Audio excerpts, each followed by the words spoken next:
আল্লাহু আকবার।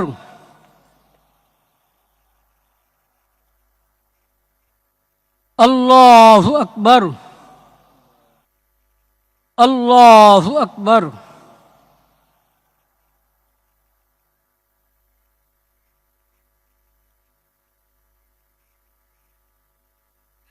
আল্লাহু আকবার।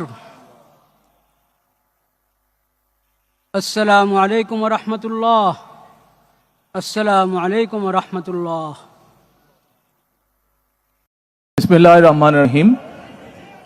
আমি মরহুমা বেগম খালেদা জিয়ার বড় সন্তান তারেক রহমান। আমি আজকে এখানে উপস্থিত সকল ভাইয়েরা এবং বোনেরা যারা উপস্থিত আছেন,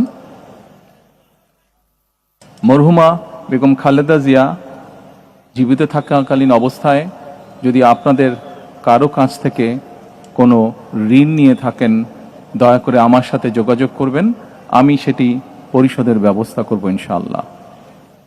একই সাথে উনি জীবিত থাকাকালীন অবস্থায় ওনার কোনো ব্যবহারে, ওনার কোনো কথায় যদি কেউ আঘাত পেয়ে থাকেন, তাহলে মরহুমার পক্ষ থেকে আমি আপনাদের কাছে ক্ষমা প্রার্থী। দোয়া করবেন আল্লাহ তাআলা যাতে ওনাকে বেহেশত দান করেন। আসসালামু আলাইকুম।